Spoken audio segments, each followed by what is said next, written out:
സ്നേഹമുള്ള സത്യവിശ്വാസികളെ, സത്യവിശ്വാസിനികളെ, അള്ളാഹുവിൻ്റെ വിധി വിലക്കുകൾ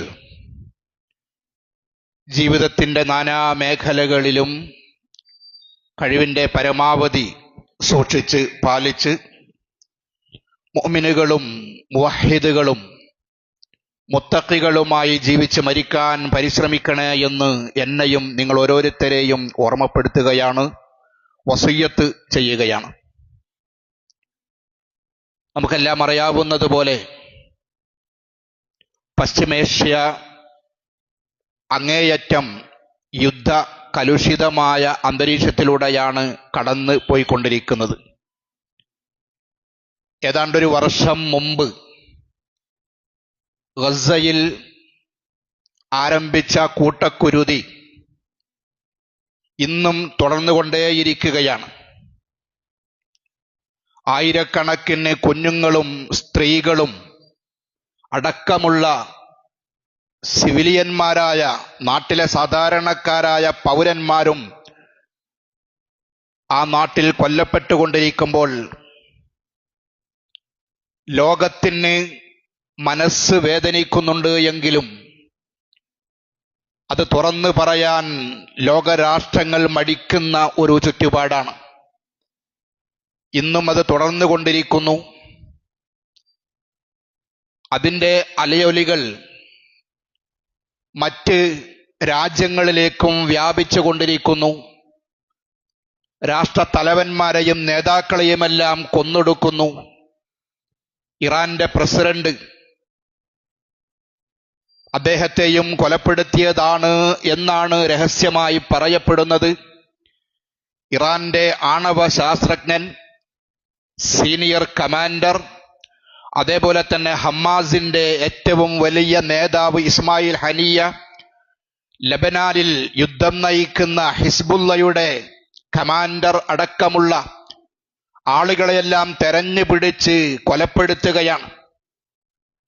ആശയവിനിമയത്തിന് വേണ്ടി അവർ ഉപയോഗപ്പെടുത്തിയിരുന്ന പേജറുകളിൽ അതിൻ്റെ നിർമ്മാണ കമ്പനികളെ കയ്യിലെടുത്തുകൊണ്ട് അതിലേക്ക് ബോംബുകൾ പിടിപ്പിച്ച് ഓണാക്കി കഴിഞ്ഞാൽ അപ്പോൾ പൊട്ടിത്തെറിക്കുന്ന രൂപത്തിൽ ഹിസ്ബുള്ളയുടെ ഒരുപാട് കമാൻഡർമാർ, പട്ടാളക്കാർ കൊല്ലപ്പെടുകയോ ഹോസ്പിറ്റലുകളിൽ അഡ്മിറ്റാകപ്പെടുകയോ ചെയ്യപ്പെടുന്നു.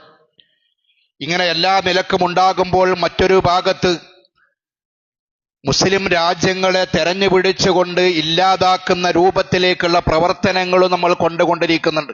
ഈ ഒരു സന്ദർഭത്തിൽ മുസ്ലിങ്ങൾ എന്നുള്ള നിലക്ക് എന്താണ് ഫലസ്തീൻ, എന്താണ് അവിടെയുള്ള പ്രശ്നങ്ങൾ എന്നതിനെക്കുറിച്ചുള്ള ഒരു ചെറിയൊരു ധാരണ നിങ്ങളുടെ ശ്രദ്ധയിലേക്ക് പെടുത്താനാണ് ഈ സന്ദർഭത്തിൽ ഉദ്ദേശിക്കുന്നത്. ഇൻഷാ അല്ലാഹ്, ആദം നബി അലൈഹിസ്സലാത്തു വസ്സലാമിന്റെ 10ാമത്തെ തലമുറയിലാണ് നോഹ് നബി അലൈഹിസ്സലാത്തു വസ്സലാം വരുന്നത് എന്നാണ് ചരിത്രം രേഖപ്പെടുത്തുന്നത്.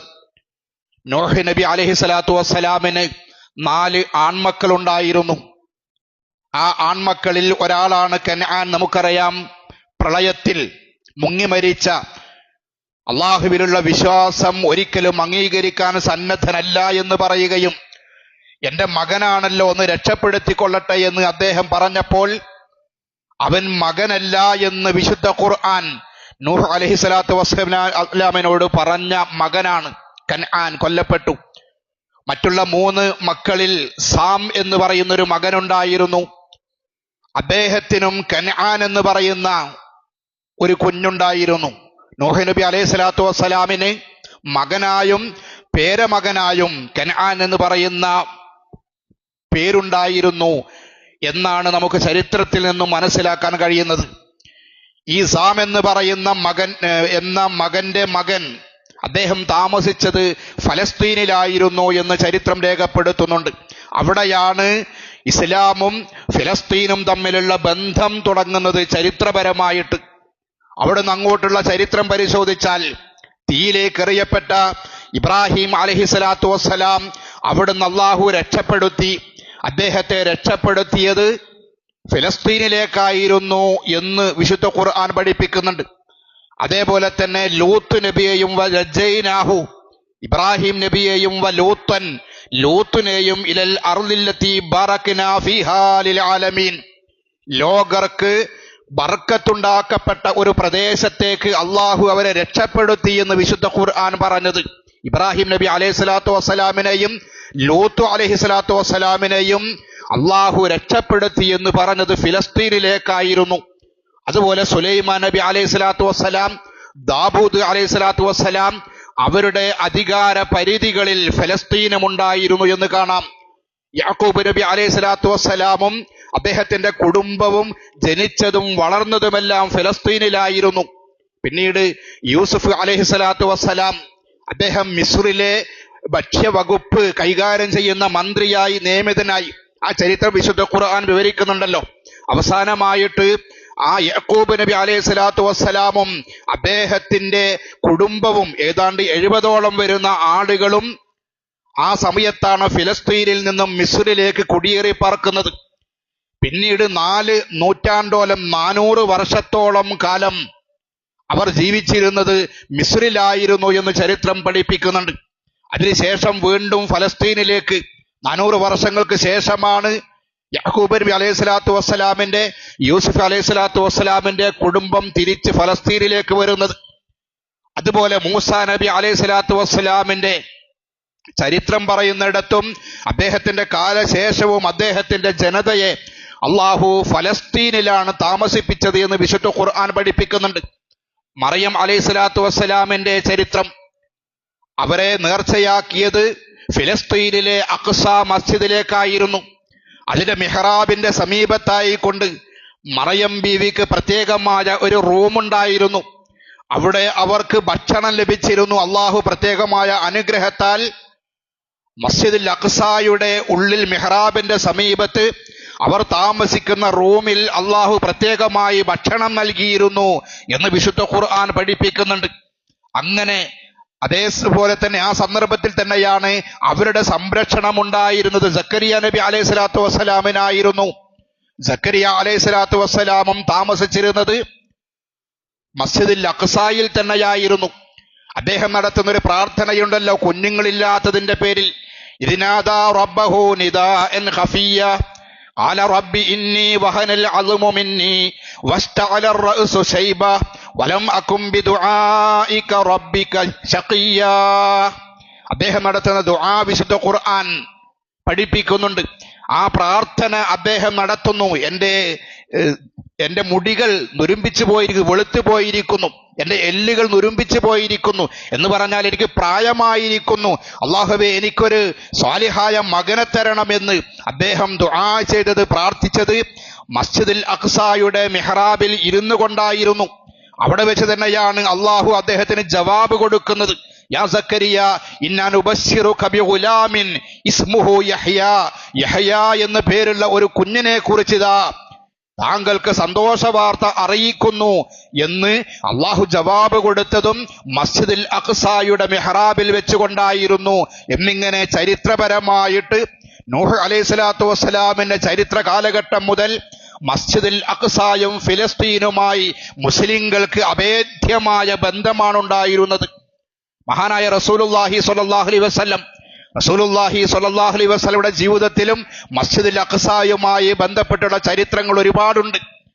അദ്ദേഹത്തിന്റെ രാപ്രയാണം, ഇസ്രാഉം മിഅ്റാജും സംബന്ധമായിട്ടുള്ള വിശുദ്ധ ഖുർആനിന്റെ ആയത്തും അതേപോലെ ഹദീസിൽ വന്ന കാര്യങ്ങളും വിശുദ്ധ ഖുർആൻ സുബ്ഹാനല്ലദി അസ്റാ ബിഅബ്ദിഹി ലൈലൻ മിനൽ മസ്ജിദിൽ ഹറാമി ഇലൽ മസ്ജിദിൽ അഖ്സല്ലദി ബാറക്നാ ഹൗലഹു. വിശുദ്ധ ഖുർആൻ പഠിപ്പിച്ചു അദ്ദേഹത്തിന്റെ ആ ഇസ്രാ യാത്ര, രാപ്രയാണം അത് മസ്ജിദുൽ ഹറാമിൽ നിന്നും മസ്ജിദുൽ അഖ്സായിലേക്കായിരുന്നു എന്ന് വിശുദ്ധ ഖുർആൻ പഠിപ്പിക്കുന്നു. എന്നിട്ട് ആ മസ്ജിദുൽ അഖ്സായെ അള്ളാഹു വിശേഷിപ്പിക്കുന്നത് ബാറക്നാ ഹൗലഹു, അതിന്റെ ചുറ്റുഭാഗങ്ങളെല്ലാം അള്ളാഹു ബർക്കത്തുള്ളതാക്കിയിരിക്കുന്നു എന്നാണ്.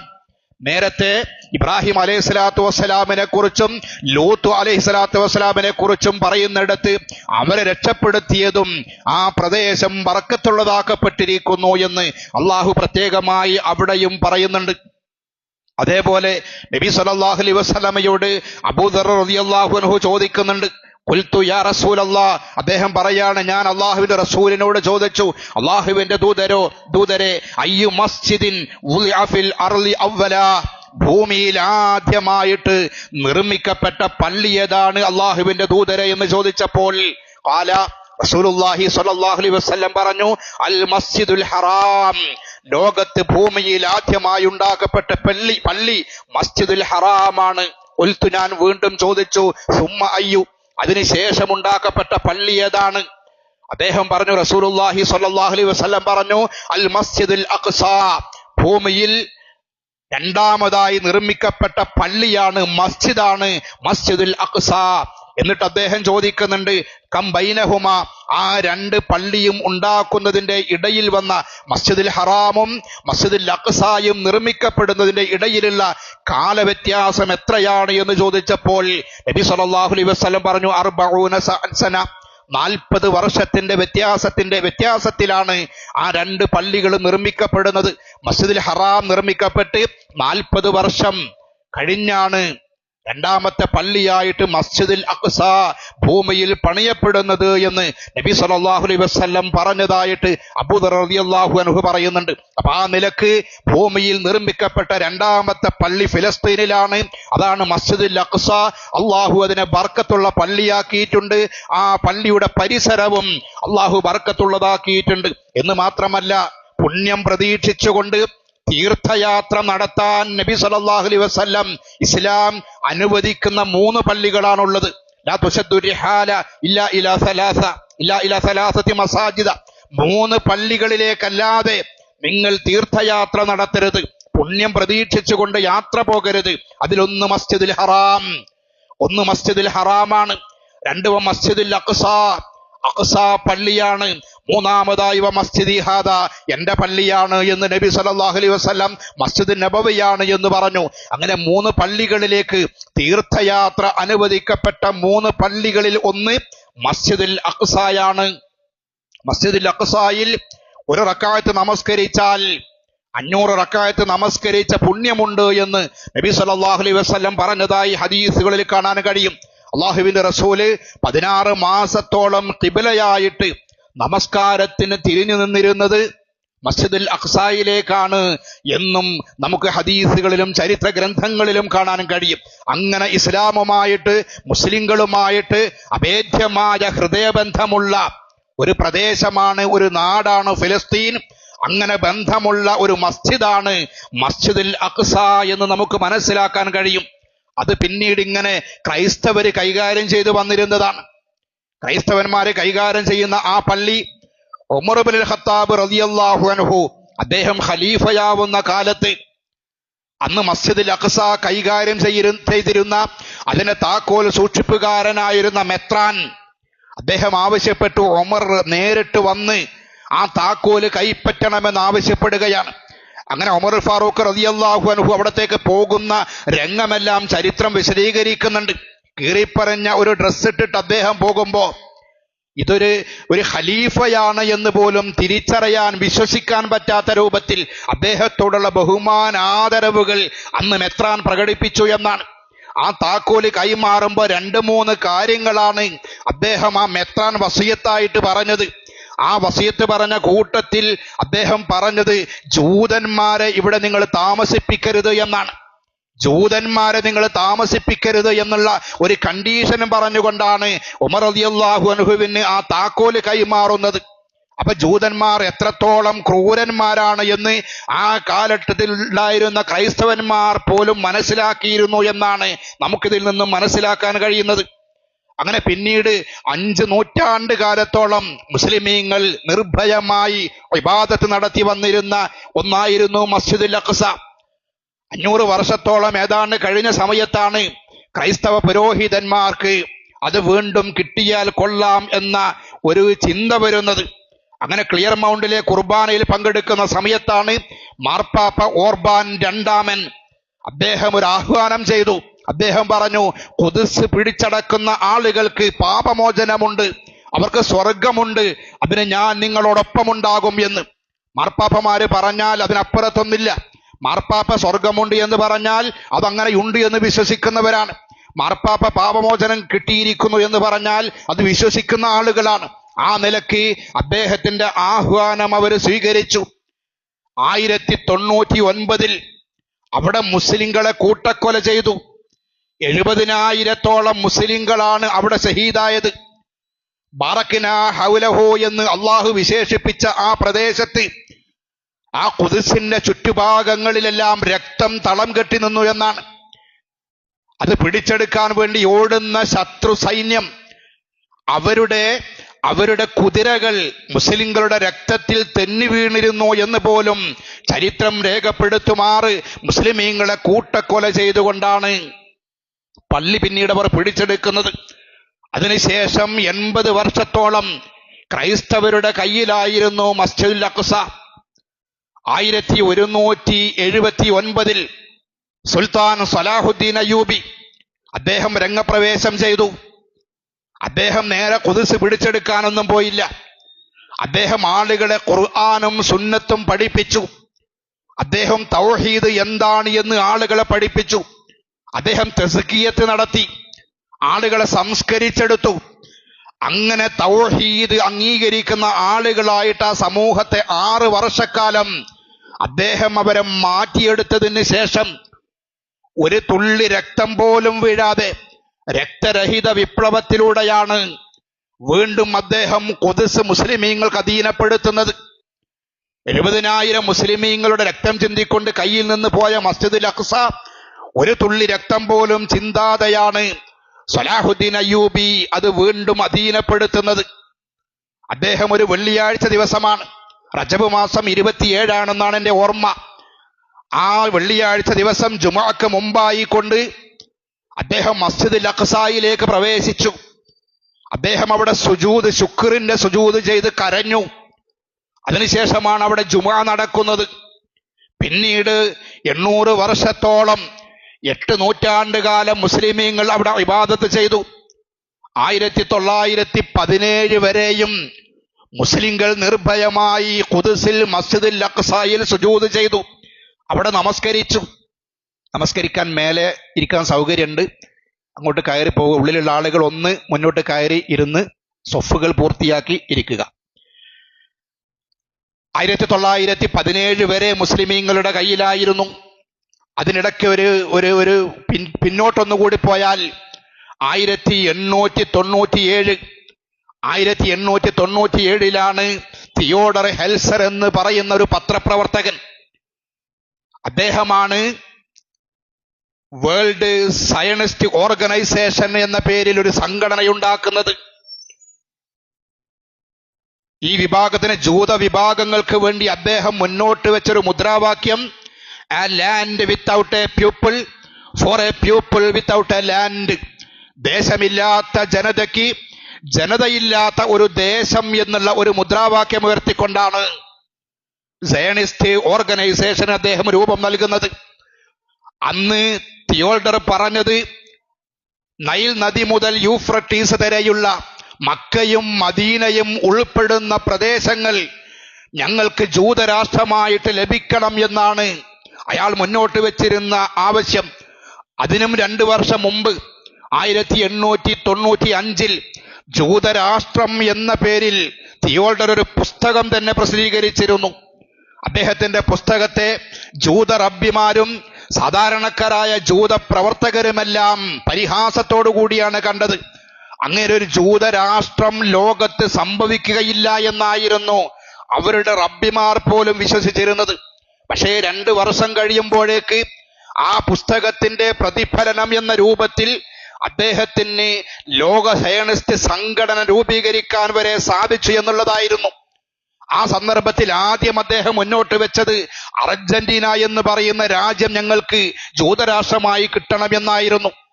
ആ രാജ്യം കിട്ടുകയില്ല എന്ന് മനസ്സിലായപ്പോൾ ബ്രിട്ടീഷുകാര് അവരുടെ കോളനിയായിരുന്ന ഉഗാണ്ട, 1903 ഉഗാണ്ട എന്ന് പറയുന്ന രാജ്യം ജൂതന്മാർക്ക് അവരുടെ രാഷ്ട്രമായി നൽകാമെന്ന് പറഞ്ഞു. തിയോഡറെ സംബന്ധിച്ചിടത്തോളം അദ്ദേഹത്തിന് അത് അംഗീകരിക്കാൻ ഇഷ്ടമായിരുന്നു. അദ്ദേഹം അതിനെ സ്വാഗതം ചെയ്തു. കാരണം ഉഗാണ്ട കിട്ടിക്കഴിഞ്ഞാൽ പിന്നെ പതിയെ മറ്റ് ജൂതരാഷ്ട്രം വികസിപ്പിക്കാം എന്നുള്ള ചിന്തയായിരുന്നു അദ്ദേഹത്തിനുണ്ടായിരുന്നത്. പക്ഷെ അപ്പോഴേക്കും നേരത്തെ അദ്ദേഹത്തെ പരിഹസിച്ചിരുന്ന ജൂത റബ്ബിമാരും അതിന്റെ ആളുകളുമെല്ലാം ഫലസ്തീൻ എന്ന് പറയുന്ന രാജ്യം ജൂതരാഷ്ട്രമായിട്ട് സ്വപ്നം കണ്ടു തുടങ്ങിയിരുന്നു. അപ്പോൾ ഉഗാണ്ട എന്ന് പറയുന്ന ഒരു രാജ്യം ഞങ്ങൾക്ക് വേണ്ട എന്ന് ആളുകൾ പറയാൻ തുടങ്ങി. അതിനിടെ ഒരു വർഷം കൂടി കഴിഞ്ഞപ്പോൾ 1904 44-ാമത്തെ വയസ്സിൽ അറ്റാക്ക് വന്നുകൊണ്ട് തിയോഡർ മരണപ്പെടുകയാണ്. പക്ഷേ രോഗാതുരനായ തിയോഡർ അപ്പോൾ പറഞ്ഞിട്ടുണ്ട്, ഞാൻ മരിച്ചു കഴിഞ്ഞാൽ എന്നെ നിങ്ങൾ എവിടെയും മറമാടരുത്, എന്നെ നിങ്ങൾ സൂക്ഷിച്ചു വെക്കണം. എന്നാണോ ജൂതരാഷ്ട്രം നിലവിൽ വരുന്നത് അവിടെയാണ് എന്നെ ഖബറടക്കേണ്ടത് തിയോഡർ പറഞ്ഞിരുന്നു. അങ്ങനെ അദ്ദേഹത്തിന്റെ മൃതദേഹം എംബാം ചെയ്തു വെച്ചു. പിന്നീട് 1917 ഒന്നാം ലോക മഹായുദ്ധം ആരംഭിക്കുകയാണ്. ജർമ്മനും ബ്രിട്ടനുമാണ് രണ്ട് പക്ഷത്തായി നിൽക്കുന്നത്. ലോകരാജ്യങ്ങൾ രണ്ട് പക്ഷത്തുമായി ചേർന്നുകൊണ്ടിരുന്നു. മുസ്ലിം രാജ്യങ്ങൾ ജർമ്മനിയുടെ കൂടെയായിരുന്നു. ആ യുദ്ധത്തിൽ ജർമ്മനി തോറ്റു. അങ്ങനെ ജർമ്മനി തോറ്റപ്പോൾ ഫലസ്തീൻ എന്ന് പറയുന്ന വലിയ രാജ്യം അത് ബ്രിട്ടീഷ് കോളനിയായി മാറി. ആ ബ്രിട്ടീഷ് കോളനിയായ ഫലസ്തീനെ അവർ 4ആയി മുറിച്ചു.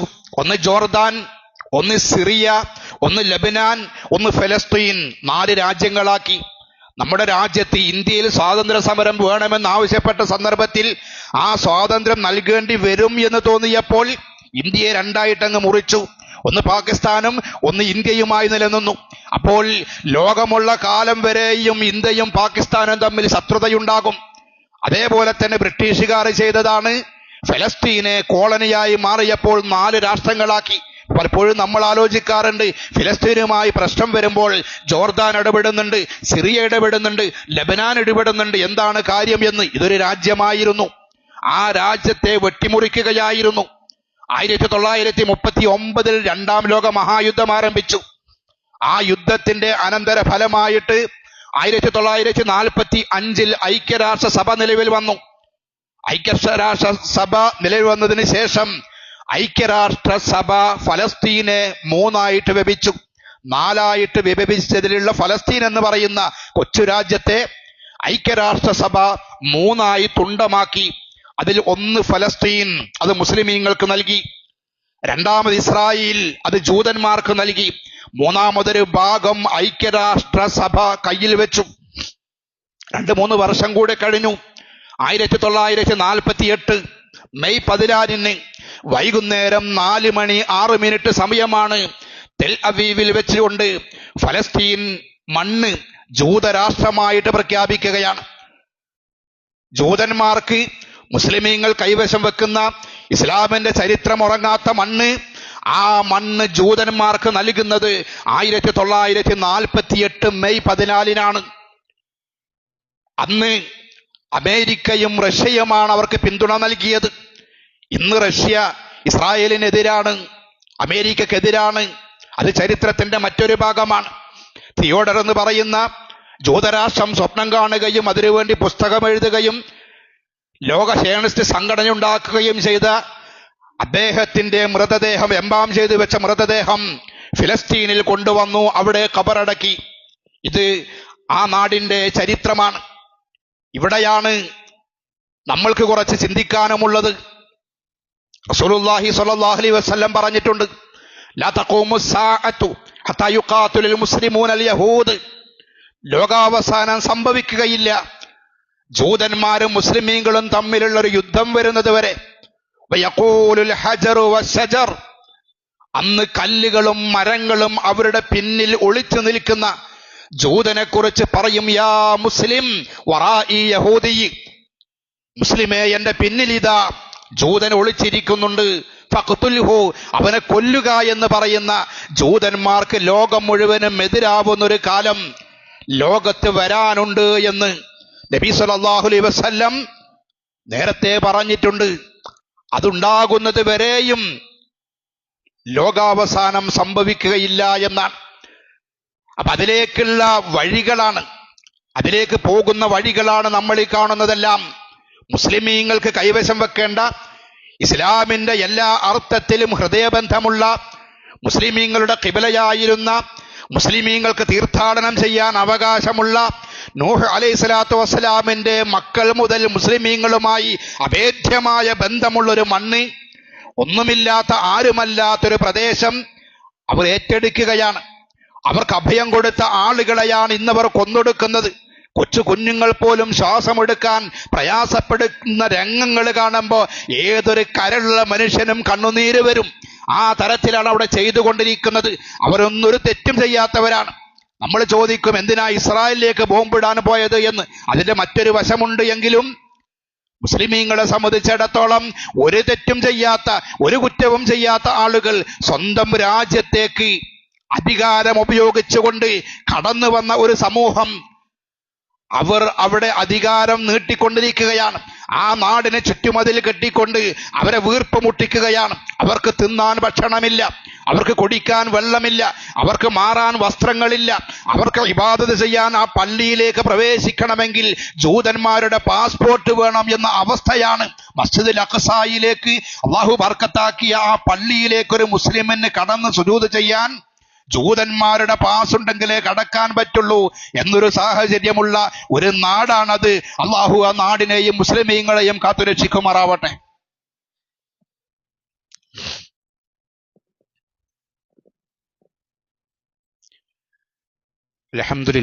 അൽഹംദുലില്ലാഹി റബ്ബിൽ ആലമീൻ ഗാഫിരിൽ ദംബ് വഖാബിലിത് തൗബ് ശദീദിൽ ഇഖാബ് ലിഖൗലി ലാ ഇലാഹ ഇല്ലല്ലാഹ് അല്ലാഹുമ്മ സ്വല്ലി അലാ മുഹമ്മദിൻ വഅലാ ആലി മുഹമ്മദ് ഇത്തഖുല്ലാഹ് ഇബാദുല്ലാഹ്. അള്ളാഹുവിനെ സൂക്ഷിക്കണേ എന്ന് ഒരിക്കൽ കൂടി ഓർമ്മപ്പെടുത്തുകയാണ്. ഞാൻ സൂചിപ്പിച്ചു വെച്ചത്, മുസ്ലിമീങ്ങൾക്ക് ഒരുപാട് നാശനഷ്ടങ്ങൾ ഉണ്ടായിക്കൊണ്ടിരിക്കുന്നു. യുദ്ധത്തിലേക്ക് വീണ്ടും പ്രവേശിക്കുന്ന ഒരു സാഹചര്യമാണുള്ളത്. അന്തിമ വിജയം മുസ്ലിമീങ്ങൾക്കാണ് എന്ന് നബി സല്ലല്ലാഹു അലൈഹി വസല്ലം പറയുന്നുണ്ട്. ജൂതന്മാർ വെപ്രാളപ്പെട്ട് ഒളിച്ചു നിൽക്കുന്ന കല്ലുകളും മരങ്ങളും പോലും വിളിച്ചു പറയും എന്നാണ്. അത് ആലങ്കാരികമായ പ്രയോഗമായിരിക്കാം ഒരുപക്ഷെ. അതേസമയം ഞാൻ ഇന്നലെ പോലും ഒരു പത്രവാർത്ത കണ്ടത്, ലോകത്തൊരു രാജ്യത്ത് കല്ലുകൾ, ആ കല്ലുകൾ പ്രജനനശേഷിയുണ്ട്, കല്ലുകൾ വളരുന്നുണ്ട്, ആ കല്ലുകളിൽ പ്രജനനശേഷി പോലും ഉണ്ട് എന്നുള്ള രൂപത്തിൽ റിപ്പോർട്ടുകളാണ്. അതുപോലെ തന്നെയാണ് മരങ്ങളുടെ കാര്യവും. പലപ്പോഴും അത് നമ്മുടെ ലോകത്ത് ചർച്ചാ വിഷയമാവാറുണ്ട്. അപ്പൊ കല്ലുകളും മരങ്ങളും വിളിച്ച് പറയുമെന്ന് പറഞ്ഞാൽ ആലങ്കാരികമാകാം, അതല്ലെങ്കിൽ അങ്ങനെ സംഭവിക്കാം എന്ന് തന്നെയാണ് ആ വിഷയത്തിൽ നമുക്ക് മനസ്സിലാക്കാനുള്ളത്. അതേ സന്ദർഭത്തിൽ തന്നെ മുസ്ലിമീങ്ങളെ സംബന്ധിച്ചിടത്തോളം നേരത്തെ സൂചിപ്പിച്ചതുപോലെ സുൽത്താൻ സലാഹുദ്ദീൻ അയ്യൂബി റഹ്മത്തുള്ളാഹി അലൈഹി, അദ്ദേഹം ഖുദ്സിനെ മോചിപ്പിക്കുന്നത് ജനങ്ങളെ സംസ്കരിച്ചെടുത്തതിന് ശേഷമാണ്. തസ്കിയത്തുള്ളൊരു സമൂഹത്തെ ഉണ്ടാക്കിയതിന് ശേഷമാണ്. തൗഹീദുള്ള ഒരു സമൂഹത്തെ ഉണ്ടാക്കിയതിന് ശേഷമാണ്. ആമുഖമായി സൂചിപ്പിച്ചതുപോലെ ഇറാന്റെ പ്രസിഡന്റ് മരണപ്പെട്ടു. അദ്ദേഹത്തിന്റെ ഖബറടക്ക ചടങ്ങിൽ അവിടെ ഉയർന്നു കേട്ട ശബ്ദം യാ ഹുസൈൻ യാ ഹുസൈൻ യാ ഹുസൈൻ എന്നായിരുന്നു. അള്ളാഹുവിനെ വിളിക്കേണ്ടുന്ന സ്ഥാനത്ത് അള്ളാഹുവിന്റെ റസൂലിന്റെ പേരക്കുട്ടിയെ വിളിക്കുന്ന ഒരു സമൂഹം, അള്ളാഹുവിനോട് ചോദിക്കേണ്ട കാര്യങ്ങൾ അള്ളാഹുവല്ലാത്തവരോട് തേടുന്ന സമൂഹം. ഒരു സമൂഹം അങ്ങനെയായി കഴിഞ്ഞാൽ ആ സമൂഹത്തിന്റെ ഉത്തരവാദിത്തം അള്ളാഹുവിനില്ല എന്നാണ് ആ വിഷയത്തിൽ നമുക്ക് മനസ്സിലാക്കാനുള്ളത്. അള്ളാഹുവിനെ മാത്രം ഇബാദത്ത് ചെയ്യുന്ന, അള്ളാഹുവിനോട് മാത്രം സങ്കടങ്ങൾ പറയുന്ന, അള്ളാഹുവിനെ മാത്രം ആരാധിക്കുന്ന ഒരു സമൂഹത്തിന് മാത്രമേ ഖുദ്സിനെ മോചിപ്പിക്കാൻ സാധിക്കുകയുള്ളൂ. ഇതിൽ വ്യത്യസ്തമായ അഭിപ്രായങ്ങളുള്ള ആളുകളുണ്ട്. നമ്മളതിനെ പിന്തുണയ്ക്കുക എന്ന് പറഞ്ഞാൽ ഖുദ്സിനെയാണ് നമ്മൾ പിന്തുണയ്ക്കുന്നത്. ആ നാട്ടിൽ ചെയ്തുകൊണ്ടിരിക്കുന്ന അനാചാരങ്ങളും അന്യായമായ പ്രവർത്തനങ്ങളും അത് മുസ്ലിമീങ്ങളുടെ ഭാഗത്ത് നിന്നായാലും നമുക്കത് അംഗീകരിക്കാൻ കഴിയുകയില്ല. അള്ളാഹുവിനെ മാത്രം ഇബാദത്ത് ചെയ്യുന്ന, അള്ളാഹുവിന്റെ റസൂലിനെ അംഗീകരിക്കുന്ന, ഖുലഫാഉർ റാഷിദുകളെ അംഗീകരിക്കുന്ന, ഖൈറു ഖുറൂനി ഖർനി എന്ന് റസൂലുള്ളാഹി സ്വല്ലല്ലാഹു അലൈഹി വസല്ലം പറഞ്ഞ 3 ഉത്തമ നൂറ്റാണ്ട് കാലത്തെ പ്രാമാണികരായ സലഫ് സ്വാലിഹുകളെ അംഗീകരിക്കുന്ന തഖ്വയുള്ള ആളുകൾക്ക് മാത്രമേ ഖുദ്സിനെ മോചിപ്പിക്കാൻ കഴിയുകയുള്ളൂ. അത് മോചിപ്പിക്കാൻ സാധിക്കും എന്ന് തന്നെയാണ് നമ്മൾ വിശ്വസിക്കുന്നത്. ആ വിശ്വാസമില്ലാത്ത, വിശ്വാസരാഹിത്യത്തോടുകൂടി ഈ രംഗത്ത് പ്രവർത്തിച്ചാൽ ഒരുപാട് ആളുകൾ രക്തം നൽകേണ്ടി വരും, ഒരുപാട് ജീവനുകൾ നൽകേണ്ടി വരും എന്ന് തന്നെയാണ് ആ വിഷയത്തിൽ നമുക്ക് മനസ്സിലാക്കാനും പഠിക്കാനുമുള്ളത്. അള്ളാഹുവിന്റെ റസൂൽ നമുക്ക് നൽകിയ ആ ഭവനം ഇൻഷാ അള്ളാഹ് മുസ്ലിമീങ്ങളുടെ കയ്യിൽ തന്നെ വരും. അതിനുവേണ്ടി നമ്മൾ ദുആ ചെയ്യുക. അവിടെ മരണപ്പെടുന്ന സാധാരണക്കാരായ പാവപ്പെട്ട നമ്മുടെ സഹോദരങ്ങൾക്ക് വേണ്ടി നമ്മൾ പ്രാർത്ഥിക്കുക. അവിടെ മരണപ്പെടുന്ന ആളുകൾക്ക് ഷഹീദിന്റെ പദവി അള്ളാഹു നൽകട്ടെ എന്ന് നമ്മൾ പ്രാർത്ഥിക്കുക. അള്ളാഹു അനുഗ്രഹിക്കുമാറാവട്ടെ. ഇൻഷാ അള്ളാഹ് 2-3 കാര്യങ്ങൾ